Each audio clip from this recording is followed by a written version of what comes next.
Developers should not be able to recommend individual solicitors, a point raised a few moments ago by my honourable friend. Solicitors should be working for the home buyer. But if they get most of their business via the developer, that naturally creates a conflict of interest. And finally, yes, of course, I'll give way to my honourable.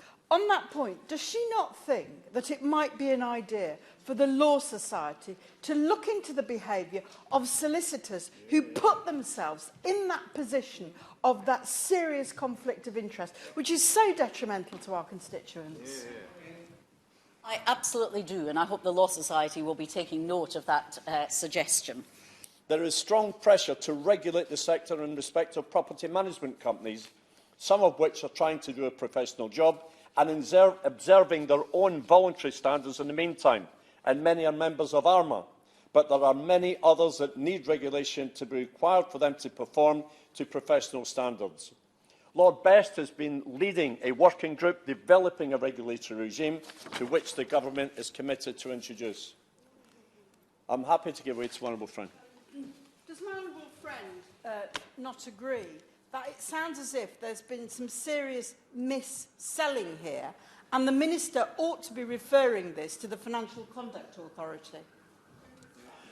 Well, there are certainly anomalies in the whole system. I think that there are more problems with the actual tenure of leasehold, which makes buyers very vulnerable to a whole range of different items that developers and freeholders then abuse the power and the privilege that they have. So whether that's a matter for the CMA or not is another matter. Maybe the Minister might want to comment that when she is responding.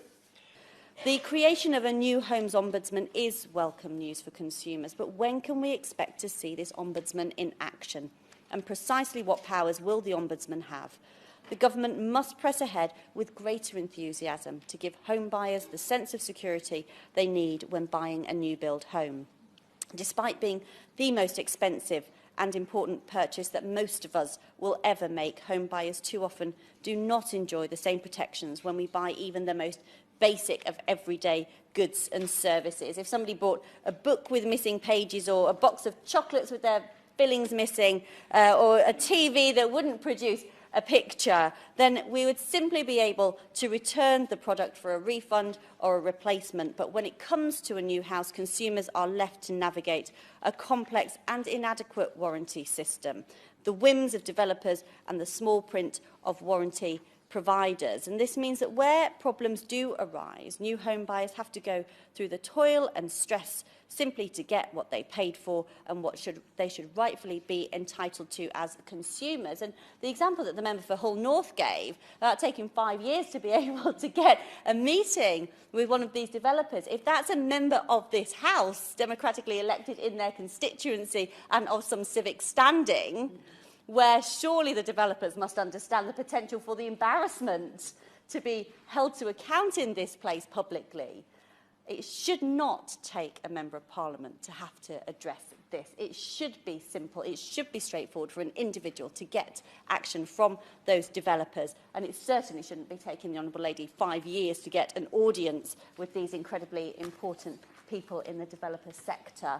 I see the Honourable Lady for Bishop Auckland wants to give way. I'm grateful to my honourable friend on the front bench. She's making a strong speech.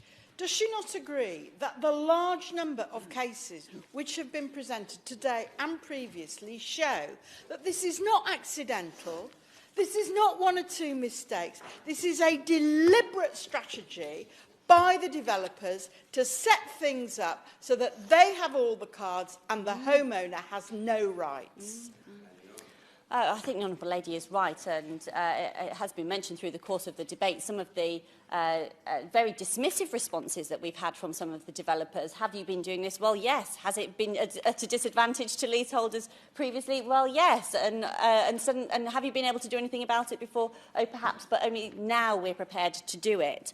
And so it just just goes to show that highlighting it, putting pressure on those organisations, on those companies, can bring about swift effect, not least if they just wish to save their reputational skin. So I recognise that many freeholders have to pay charges towards the maintenance of upkeep of communal areas on an estate.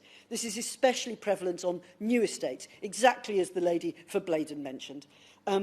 Freeholders who are unhappy with the transparency of these charges are becoming an increasingly frequent part of my ministerial postbag. I understand why they are unhappy.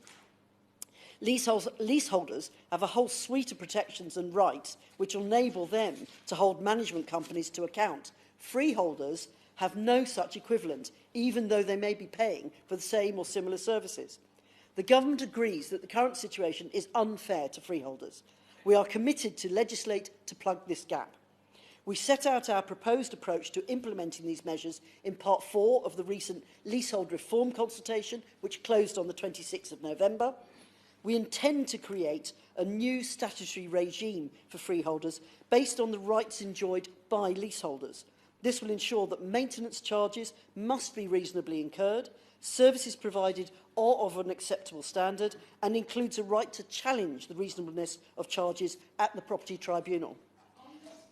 Yes, of course. Helen Goodman. I'm most grateful to the Minister. She's been very generous in giving way. I don't know whether she noticed my 10-minute rule, Bill, on this precise point.